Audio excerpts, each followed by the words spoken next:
Hello and welcome back to Ave and Broader Productions. Today we're going to be continuing our look at the paradox of liberation.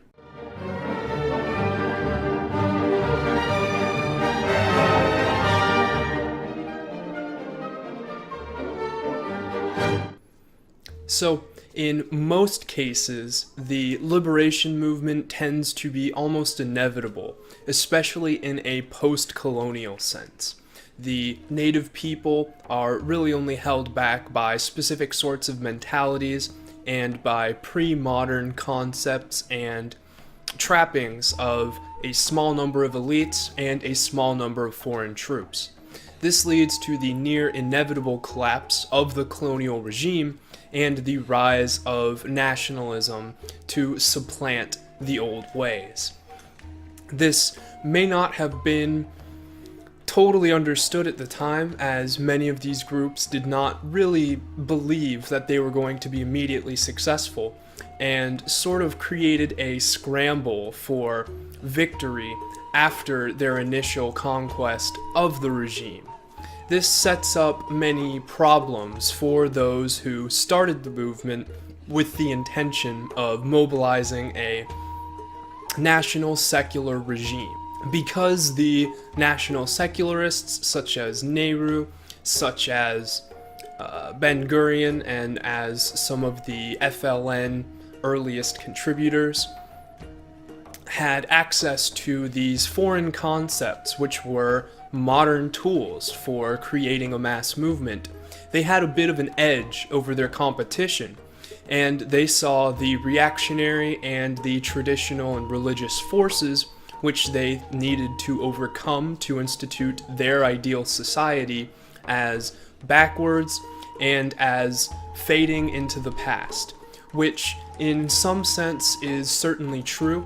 The old styles of governance, of thought, and of culture of these pre-modern nativistic ways would certainly be abandoned, but the thing that they did not anticipate, and that probably could not have anticipated, was the very fact that the national movements, the storytelling of past glory, and the creation of a new people were all tools that could not only be used by the nationalist secularists, but could also be used by their opponents, and within about 30 years of the initial movement, almost certainly would in every case.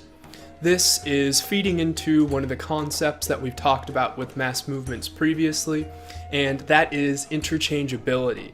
The interchangeability concept of mass movements doesn't simply apply to modern ideas such as communism versus fascism, but it also applies to two other very different ideologies, such as the rise of modern reactionary and the national secularist state. Gandhi is often seen as the primary mover in the nationalist movement in India, but the majority of the secularists who were forming the government and really leading the movement actually didn't have the highest views of Gandhi, and it's a little strange that he's come to eclipse someone like Nehru, who was very strongly nationalist, secularist, and was actually the first president of India. Gandhi helped to craft a new sort of narrative of the classic Indian people and their culture. He helped to mobilize them by awakening their old concepts, which was something that he is still to this day heavily criticized for in a lot of post-colonial literature. He at one point said that an earthquake had occurred at one part in the country to punish the people of India for not overthrowing their oppressors. Now, this might not sound like a huge problem, but this sort of thinking actually activated a lot of people in the Indian culture because it was something that played into their beliefs and into their traditional structure, but re-aimed it at this new concept. And it is also interesting to note that as Gandhi was educated in very prestigious British centers of learning, he also helped to feed into what today is known as the sort of global Hindu religion. It stands as one of the largest religions in opposition to things, or in step, you could say, with things like Islam and Christianity and Judaism. But the truth is, historically, Hinduism was not a unified religion. It was very spread out, and the actual modern concept of Hindu as one religion in one culture is very much a modernization of this ancient faith.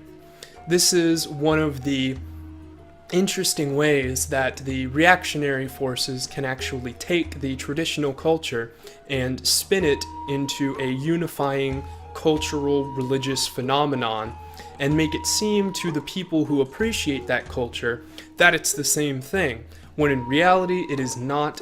It has been completely turned on its head. There was one Indian author who noted that the paramilitary troops of what was called the Hindutva, I don't think I said that right, but it was the new, modernized version of Hindu, were marching around in Britain enforcing their new religious code, and were actually wearing the exact same clothes and garbs that the old British colonialist soldiers had worn. They were wearing shorts and sandals as opposed to the traditional Indian garb. And he really wanted to point out that the people who called themselves the traditionalists, these new reactionaries, were just as different and borrowing just as hard from foreign concepts as the national secularists who were labeled as foreign were. The FLN in Algeria used the fact that the majority of the population was Islamic to remind people that before they were conquered by France, they had been these glorious conquerors themselves, the Islamic Arabs mostly, who came to this region in Algeria and dominated it and had a culture and a history of being not only independent but self-sufficient. This feeding into the more martial aspects of Islam gave rise to the more extreme Islamist sects, and actually in the beginning the FLN wanted very much for women to be properly educated, to be able to vote. They wanted the minorities, the Berbers and the Europeans, to specifically be able to take part in the society, and as time went on, the renovation of Islam as a sort of conquering force, the modernization of the modern Islamic way, which we see in other places with Wahhabism, with Salafism, with a couple other of these, what are essentially modern takes on traditional Islamic faith, came to the forefront, and using these same tools were able to interchange the secular nationalist regimes with modern Islamic reactionary ones. So because the nationalist secularists such as Nehru saw religion as it existed in the present as a sort of pre-modern phenomenon, they believed that it was destined to die out and that the future was a secularist one. In a way, they were sort of right.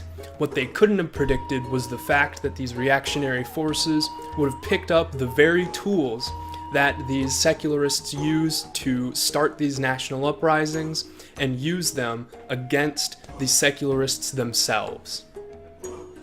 So now we're going to look at these particular tools, concepts, and a more in-depth look specifically at the concepts of Zionism versus Judaism, because it's one of the easiest of the three to delve completely into and to showcase all of these different conflicting ideas and how the reactionary front reacted to the more secularist front. So Zionism itself is very different from Judaism while also being somewhat the same. Zionism actually stands quite staunchly in opposition to Judaism itself, as we will see. The Zionist idea wanted the Jewish people to have their own nation state, and this Zionist concept was actually played out in a couple of different places before it was played out in the land of Israel itself. The Zionists wanted to bring together all of these people from all these different cultures and nations who identified with their religious background and heritage into one coherent whole. They didn't simply want to bring them all into one nation, though. They also wanted to modernize the Jewish culture and the Jewish religion and way of being. This is very important to understand because Judaism itself is not necessarily a 6,000, 10,000, however long year old tradition. Judaism refers specifically to the Hebrews and their reaction to exile over the past 2,000 years, since about 77 AD, I believe it was, when Jerusalem was sacked and they were dispersed after the Bar Kokhba revolt. Judaism, therefore, is a reaction to having no politics and to being something of subject to the nations around them, which means that Zionism needed to specifically take people who were in various different countries and had either no political affiliation and specifically no groundwork, such as farming, such as construction. Most of the exiled Jews were in more specific and more niche sort of jobs, and all of them would have to be brought together to create one coherent society. Because of the nature, as we talked about, sort of fatalistic ideas, which different religions and different groups respond to bondage, I guess you could say.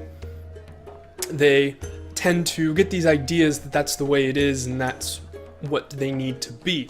This concept is easily seen in Judaism as the divine redemption of Israel. They cannot have a state because God needs to give it to them, and until that happens, they are in exile. This is one of the core tenets of Judaism, and because of that, it needs to be destroyed by Zionism in order for the people to believe that they can come together and make a nation. Which is why Judaism and Zionism, while both being takes on the Jewish tradition, tend to be quite hostile towards one another. Judaism is the pre-modern exilic philosophy of the Jewish culture, while Zionism is the modern secularist and nationalist reimagining of that structure of thought. So originally, the Kingdom of Britain, the Empire, I guess at that point, the late 19th century, actually offered Uganda, however, to be the home of the international Jewry. And it was actually quite vehemently taken up by several of the Zionist secularists who wanted to have a homeland and to have a place and didn't particularly care what it was. But this ended up being seen as both too conservative and too radical.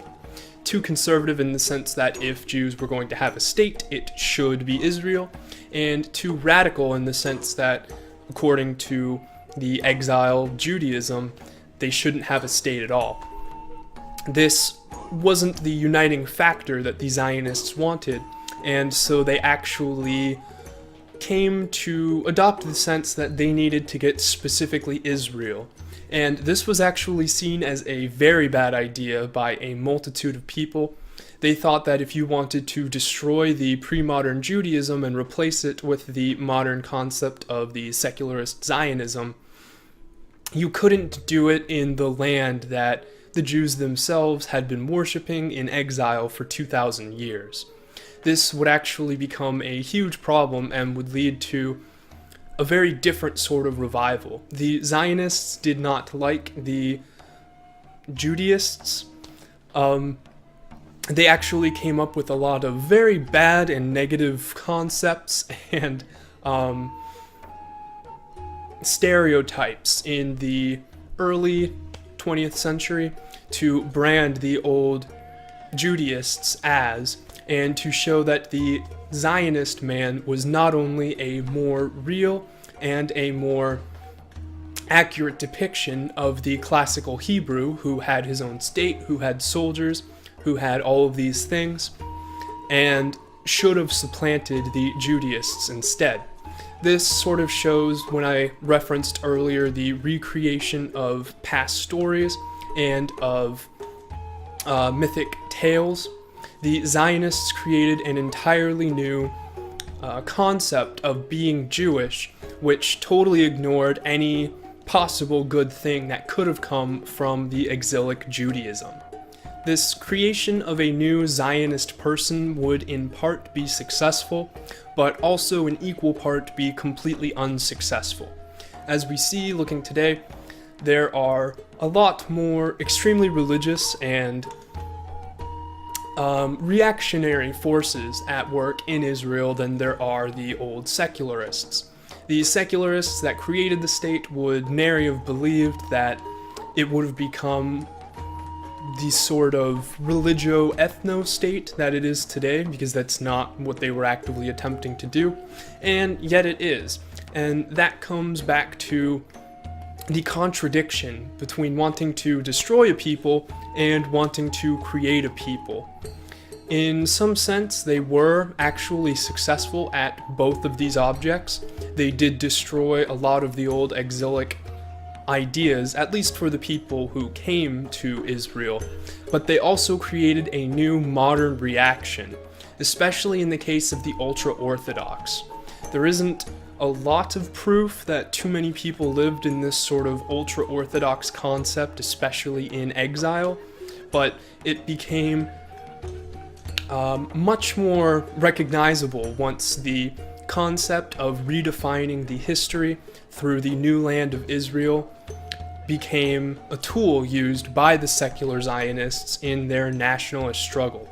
Again, the secular Zionists did not think that they were going to be successful so quickly, and when it happened, they didn't have a whole lot of plans for immediately quashing the old ways and becoming a new people.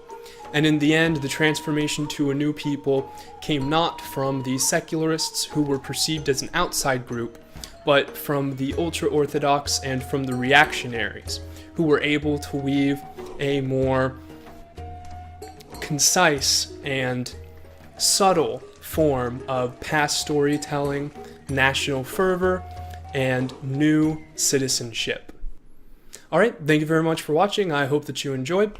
If you did, make sure to leave a like. If you want to see more like this, make sure to subscribe to the channel. But until next time, remember, Ave Imperator!